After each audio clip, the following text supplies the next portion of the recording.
So hello guys, I want to show these buttons that you can just make like this. When you hover on it, it looks pretty cool, right? The color looks good, there's a nice glow on it. It also pushes everything else around, and it's very easy to make. And let's get started with it. And also another thing, I will be providing a free template for it. So if you want the template, just go to my website. It would be for $0. Originally I found this effect on CodePen. Now I cannot find the link because I always forget to save it, but I found it on CodePen, and then I converted all of it into something that would work in Elementor. So let's get started. I already have a container in here with like some size. This is just for adding my contents in it. I'm not using the new widgets yet. Atomic elements, I'll use it in future when it's like more stable, but right now I don't think it's stable enough, which is why I'm still using the old ones. So let's add it. Just for this one, I'm placing it in center, and then this is where we will add our buttons. So this would be our container. So you could call like button wrapper maybe, or container, whatever you want to call it. Instead of this, we will add another container, and this one would be our button. Our next step is to simply add our our icon in it, and obviously you could use anything else too. It doesn't have to be icon. So even though I'm using icon at start, you could use something else too, another widget, but icon just works better for this type of stuff. So let's add our icon. I'm just going to set it like some light color like this. Then instead of it, I'll add my text. So I'm using the heading, and let's just turn this to P or span, whatever you want to use, and let's call it, I guess, star. Okay, so like home, star, whatever you want to call it. Now the next thing is we will add an HTML widget. So you could add it in button wrapper or somewhere else, it's up to you. Let's add HTML widget. If you have Elementor Pro, you could directly do in CSS, but if you don't have it, then do it this way. So we'll go to advanced and basically say that hide itself. So this HTML would take like no space. And I will be creating a page on my blog. I'll add the link in description. When you scroll down on that page, I haven't created yet, but it would look something like this. So if you go down and down, you will see the code around here. All you need to do is copy that code and paste it in here. So example would be like press copy and then paste it. This code would be available on that page. And then this is what we need to do. So if you go above, you could see there's bold letters like this. Okay, so when you go to that page, there would be something in bold letters. These are the CSS classes that we will be using. So this is basically the code that we added in our HTML widget, right? So let me show you the CSS classes. So the DM expand button, this one would basically go to our button. So you could see expand button, and suddenly it turned too small. It's already doing this effect. Then we will go down.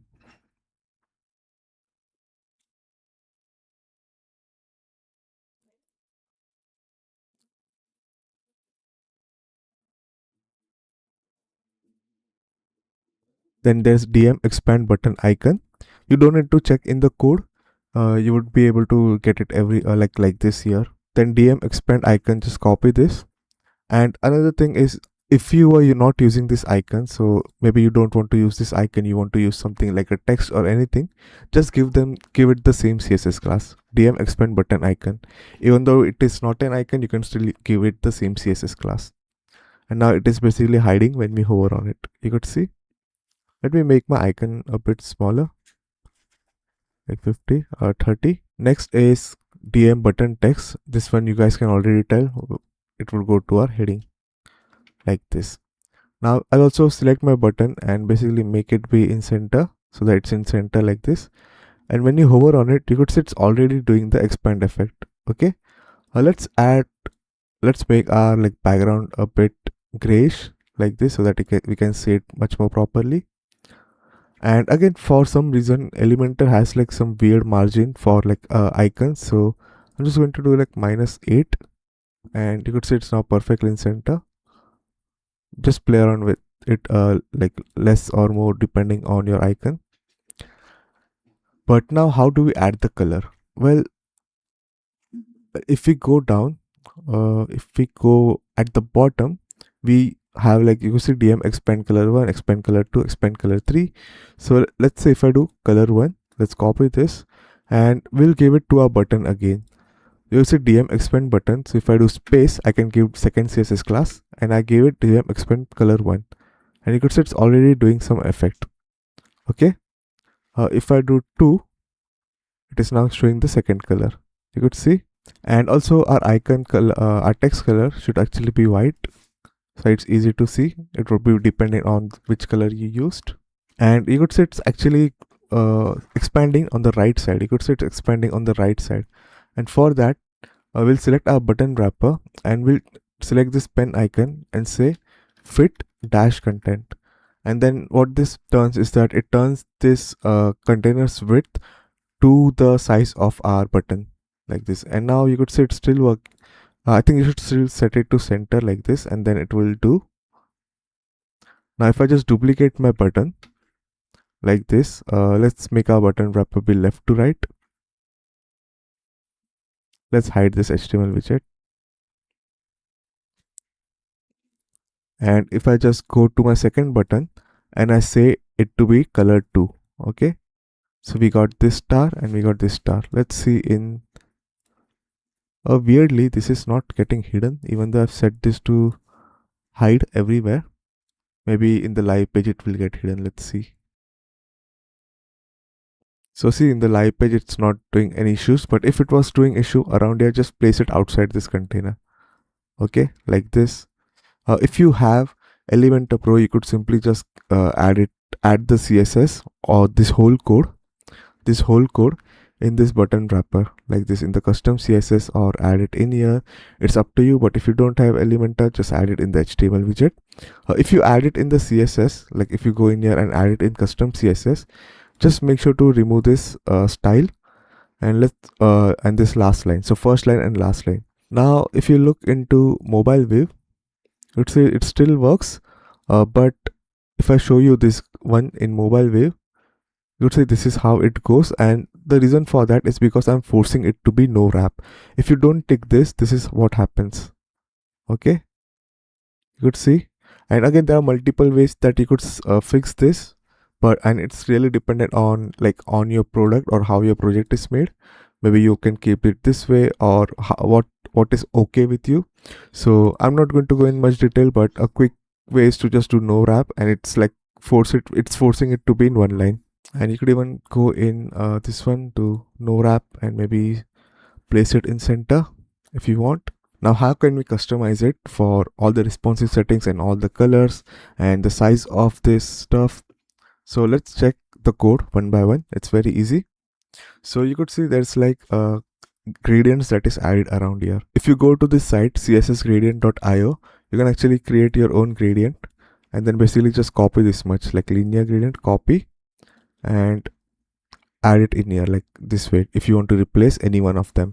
If you want to add one more color, just do space, or actually just copy this much and then just turn this into 6, and then here you would add different color. Now this one would not instantly work, and I'll show later at the last part how to make it work. But right now you're just creating a variable and just storing this information in this variable. Now if you go down, there's width and height.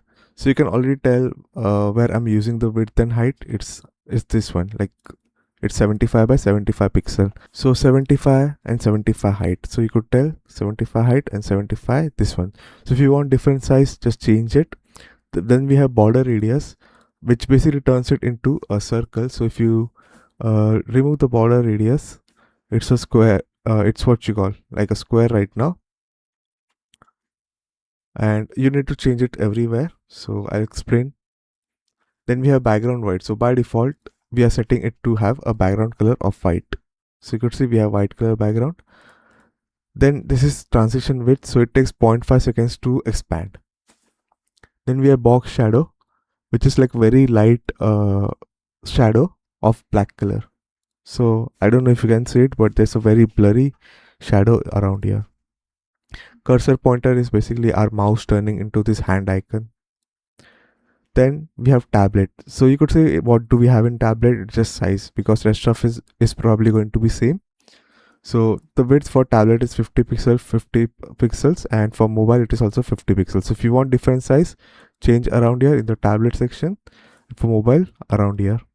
And if you want to add some other effects for the tablet, you could actually copy, let's say, border radius in here, and then you could say that for the tablet the border radius should only be 10 pixels. Okay, so you could also do that.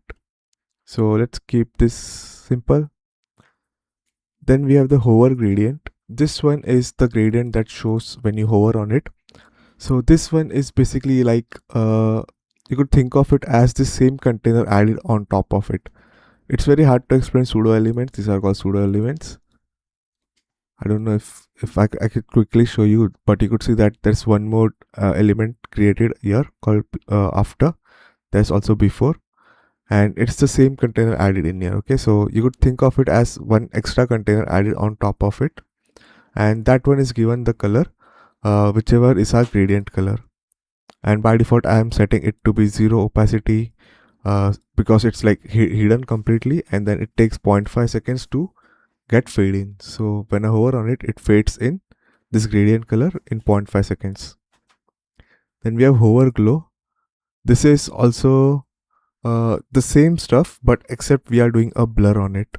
So if you want to do the blur, like if you check here, there's actually a glow happening behind. I think because of the color it's not visible. Let's see.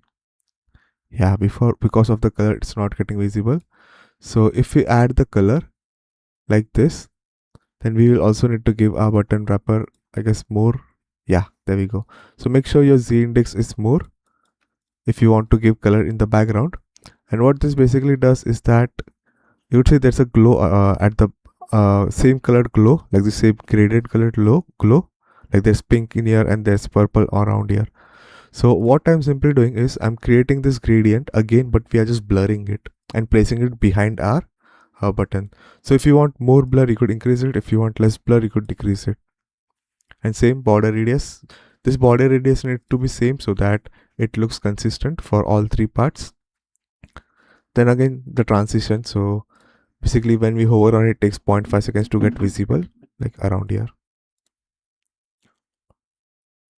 When we hover on it, we are basically just making it visible. And then the background gradient, we are basically just only making it half visible. So 0.5. Then this is width, which is expand. So how much should it expand when you hover on it?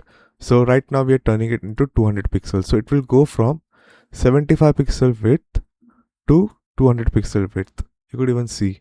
So if I just change this to, let's say, 100, you see it's not expanding much. If I do 500, it's now expanding a lot.